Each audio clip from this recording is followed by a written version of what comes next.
नमस्कार मोर album दीटा ether release होची जेहेतु बाबू भाई गोटे कौन तांकर माने प्रयास चलेछंती गोटे दिन 15टा गीत रिलीज करियार सो मुझे तो सुनली दैट अंकित आमे गीत करूचे एंड भाई कौन केबे कौन रिलीज हबो ना आमे गोटे दिन रे 15टा गीत रिलीज करबी तो मु पचाली बाबू भाई को भाई कौन पाई माने आमे डिफरेंट करि पारथांते आउ केबे रिलीज करबा ना मोर तो अच्छी सेटा स्वप्न सेटा मोर पूर्व थर भी मु सुनिची दैट 12 केतराटा करतले सो भल माने बाबू भाई पे एक्चुअली माने एते काम करछन्ते बहुत बढ़िया एंड मु बाबू भाई को सहित दीटा गीत कली सो आई एम हैप्पी ଆମେ ଶୁଣିଛୁ ଗୋଟେ ଗୁଳିରେ ଦିଟା ଶିକାର ହୁଏ କିନ୍ତୁ ବାବୁ ଭାଇ କିନ୍ତୁ ଗୋଟେ ଗୁଳିରେ 15ଟା ଶିକାର से କରିଛନ୍ତି। मु तो पचले भाई 15टा केमती कर दबा हमें सो मोर एक्सपीरियंस भलो थिला जेहेतु हमें मु दीटा गीत करछि बाबू भाई को एंड बाबू भाई को आगु भी मु गीत करछि बट एई एक्सपीरियंस मो पे नुवा पूरा नुवा बिकॉज़ गोटे दिन 15टा रिलीज हबा बहुत बड़ कथा ओडियन ବାବୁ रेस्पेक्ट ଭାଇଙ୍କ ଡିରେକ୍ସନରେ କାମ କରିବା କେତେ ଚ୍ୟାଲେଞ୍ଜିଂ ଥାଏ ଆଉ କେତେ କଷ୍ଟ ଥାଏ। ବାବୁ ଭାଇ एक्चुअली ना माने एंटरटेनिंग लोकटा तांको जदि बसी गपिबा ताले गपुतिबे जदि बसी काम हां काम डिस्कस करबा काम करिया ताले काम करिवे सो आमे सेमती काम करिके आमे माने बहुत इजी काम करू माने एमती नै कि बहुत प्रेशर अछि काम कर दबा हबनी आज शूट ही परिबनी कोन बहुत इजी ପଛପଟେ ଶୁଣୁଛି କାଳେ କିଛି ଏପଟ ସେପଟ बाबू भाई सुनो मु आउटे कथा कहूँ जे सुनो बाबू भाई तुम विषय एते तारीफ कलेनी मोर नेक्स्ट टाइम चेक डबल हो ନାଇଁ ନାଇଁ ନିହାତି ଭାବରେ ଯୋଉ ଅର୍କିତ କଥା ଗୋଟେ କଥା କହିବି ଯେମିତି କହିଲେ ଆମେ ଯେତେବେଳେ କାମ କରୁ କେତେବେଳେ ମୁଁ ଭାବେନି ସେ ହିରୋ ଭଳି କାମ କରୁଛନ୍ତି ବୋଲି ତ ମୁଁ ଯେମିତି କହିଲି ଏଇ ଯୋଉ ସୁଟିଂ ଥିଲା ତ ନାଇଁ ମୁଁ ଟିକେ ହିରୋ ଠାରୁ ଟିକେ ଡେଙ୍ଗା ରହିବି ବୋଲି ଉପରେ ଛିଡା ହେଇଥିଲି ତ ନାଇଁ ଏଇ ଯୋଉ ସୁଟିଂ ଥିଲା ଏମିତି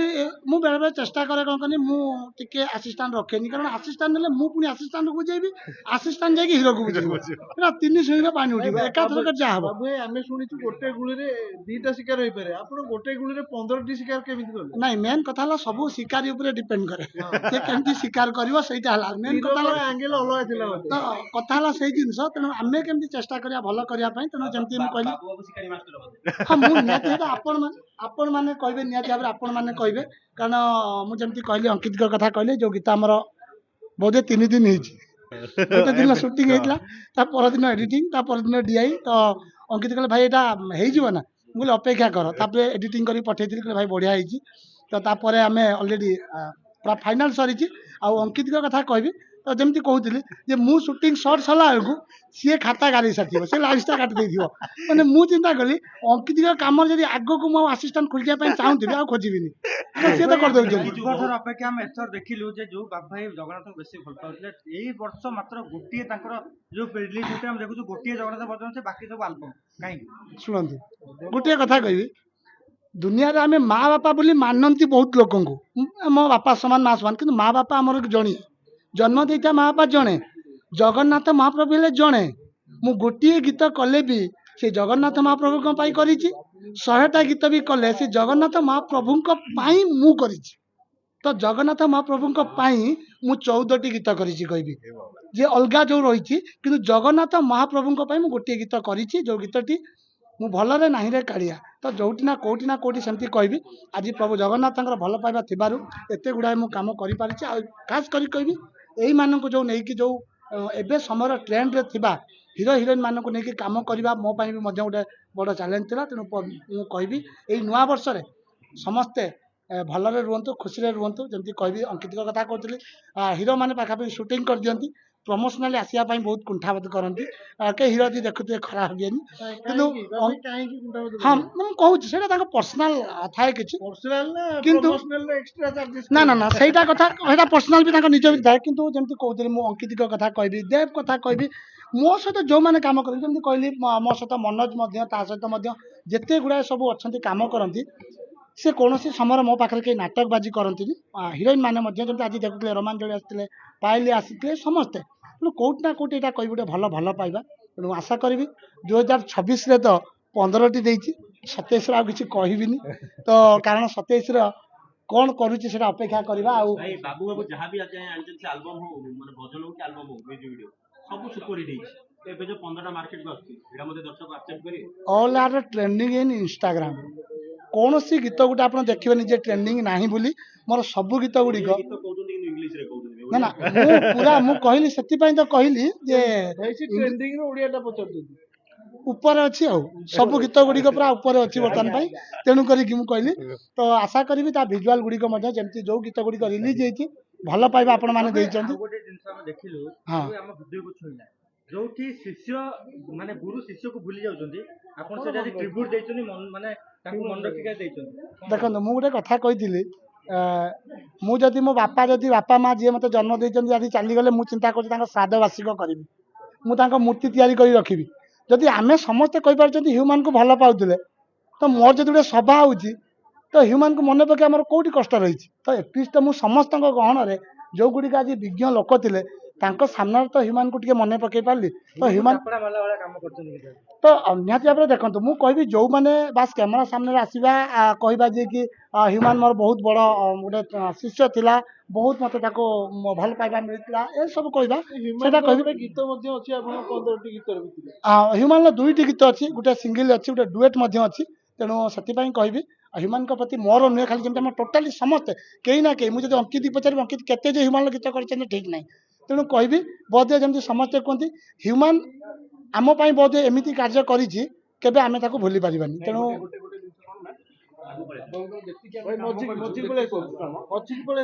ଆମର ଯେତିକି ଆମେ କାମ କରିଛୁ ଏତେ ବଢିଆ କାମ ସକାଳ 6ରୁ କ୍ୟାମେରା ଅନ୍ ହବ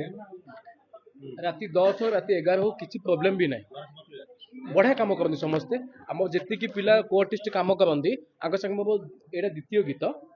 ଫାଷ୍ଟ ଗୀତ ଆମେ ଟାର୍ଗେଟ କରିଥିଲୁ ସକାଳ ହେଇଯିବ ବୋଧେ ସୁଟ୍ କଲା ବେଳକୁ କିନ୍ତୁ ରାତି 10 ସୁଦ୍ଧା ଆମର କମ୍ପ୍ଲିଟ୍ ହେଇଗଲା। ପୁଣି ଏତେ ବର୍ଷାରେ ଓଦା ହେଇକି ଆର୍ଟିଫିସିଆଲ ବର୍ଷାରେ ଓଦା ହେଇକି ରାତି 10ଟା ସୁଦ୍ଧା ଆମ କାମ ସରିଗଲା। ଏଇଟା ତ ବୋଧେ ଆମ ସରିଗଲା କେତେ 5ଟା 5:30 ଭିତରେ ସରିଗଲା। ସେମିତିକା କଥା ଅଙ୍କିତଙ୍କର ଗୋଟେ ଥିଲା ବି ଗୋଟେ ଚ୍ୟାଲେଞ୍ଜ ଥିଲା ଆରମ୍ଭ ହେଇଥିଲା ନାଇଁ ନାଇଁ ଆକ୍ଚୁଆଲି ମୁଁ ସିରିଏଲ ସୁଟ୍ କରିକି ଯାଇଥିଲି ପୁଣି ନୟାଗଡ଼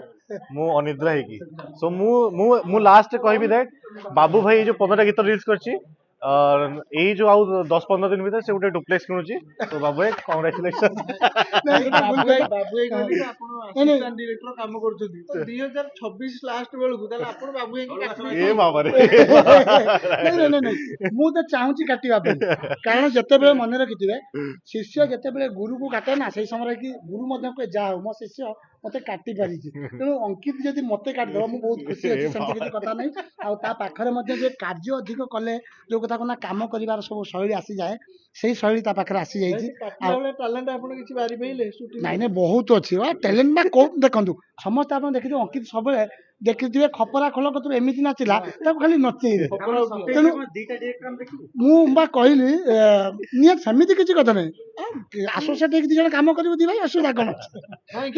ପାରିବେନି ତାଙ୍କୁ ସେ ଡିରେକ୍ସନ ନା ମୁଁ କହିବି ଯଦି ବାଇଚାନ୍ସ ଅଧିକ କାମ ଅଙ୍କିତ ପାଖକୁ ପଳେଇ ଆସିବ କି କଣ ତେଣୁକରି ମୁଁ ଚିନ୍ତା କରିବି ଆସୋସିଏଟ ହେଇ କଲେ ତା ପାଖକୁ ଯେତିକି କାମ ଆସିଲା ମତେ ଦେବ ମୋ ପାଖକୁ ଯେତିକି ଆସିବ ତାକୁ ଦେବି ମୁଁ ସେଇଟା ଚଳିବ। କିନ୍ତୁ ଅଙ୍କିତ କଥା ଯୋଉ କଥା କହୁଥିଲି ବହୁତ ସପୋର୍ଟରେ କାମ କରନ୍ତି ଯେମିତି ଆ ପୂର୍ବରୁ ମଧ୍ୟ ଆମେ ଯେତେ ଗୁଡ଼ାଏ କାମ କରିଛୁ କିନ୍ତୁ ଏଇଟା ଥିଲା ତାଙ୍କର ଗୋଟେ romantic number dance with romantic number ଥିଲା କାହିଁକିନା ଆମର ଗ୍ରୁପ ନଥିଲେ ଖପରା ଖୋଲରେ ଧୁମ ନାଚିଲେ ଓଡିଶା ଲୋକ ବି ତାଙ୍କ ଭିତରେ ନାଚିଲେ ଆପଣ ଆରେ ଶୁଣନ୍ତୁ ଇଏ ରୋମାଣ୍ଟିକ ଟୋକାଟା ତାକୁ ନଚେଇ ଚାଲିଛନ୍ତି ମୁଁ କହିଲି କେତେ ଆଉ ନାଚିବୁ ଆସ ଏଥର ଟିକେ ରୋମାଣ୍ଟିକ ଆମେ ଫେରିବା ତେଣୁ କରିକି ନିହାତି ଭାବରେ ରୋମାଣ୍ଟିକ କୁ ଫେରିଛି ପୁଣି ମୁଁ କହିଲି ରୋମାଣ୍ଟିକ ଗୀତର ଆଉ ତା ଗୀତ ଆପଣ ଦେଖିବେ କହିଲି ନିହାତି ଭାବରେ ସେ ଗୀତରେ ବହୁତ ଗୁଡ଼ାଏ ତାର ଯୋଉ ଗୁଡ଼ାକ ସବୁ ପଏଣ୍ଟ ଅଛି ସେ ପଏଣ୍ଟ ଗୁଡ଼ିକ ବହୁତ ଭଲ ଲାଗୁଛି। ବାବୁ ଯଦି ରୋମାଣ୍ଟିକ ମୋଡକୁ ଆଣିଛନ୍ତି ତାହେଲେ ବାବୁ କେତେ ରୋମାଣ୍ଟିକ ସେଇଟା ତ ଆପଣ ଜାଣିଛନ୍ତି ମୁଁ ସବୁବେଳେ ଯେମିତି କହିଲି ଦେଖନ୍ତୁ ଅଙ୍କିତ ମୋ ପାଖରେ ଅଛି ମୁଁ ତ ଅଙ୍କିତ ସହିତ ଏବେ ରୋମାଣ୍ଟିକ ଅଛି ଆପଣ ଟିକେ ରୋମାଣ୍ଟିକ ମାନେ ଖାଲି ଯେ ଆମେ କହିବା ଅଲଗା ଆଡ଼ିକି ଯାଆନ୍ତୁନି ବାବୁ ସବୁବେଳେ ହିରୋ ମାନଙ୍କ ସହିତ ବହୁତ ରୋମାଣ୍ଟିକ ଥାନ୍ତି। ନାଇଁ କେବେ ନାହିଁ ମୁଁ ରୋମାଣ୍ଟିକରେ ଭଲ ପାଇବାଟାକୁ ନିଏ ଯୋଉ ରୋମାଣ୍ଟିକରେ ଅଙ୍କିତ ମୋ ପାଖରେ ଅଛି ମୁଁ ଅଙ୍କିତ ଟିକେ ଲଭ୍ ୟୁ କହିପାରିବି କିଛି ଅସୁବିଧା ନାହିଁ ତେଣୁକରି ତାପରେ ଦିଶାଙ୍କୁ ମଧ୍ୟ କହିବି ଦିଶା ତାଙ୍କ ଯିଏ ଅଙ୍କିତଙ୍କ ହିରୋଇନକୁ ଆମେ ବର୍ତ୍ତମାନ ପାଇଁ ଡାକିବା ରୋମାଣ୍ଟିକ ଯୋଉ କଥା କହିଲେ ସେ ହିରୋଇନ ସହିତ ସେ ରୋମାଣ୍ଟିକରେ ଥିଲେ କିନ୍ତୁ ଆମେ ଦିଶାଙ୍କୁ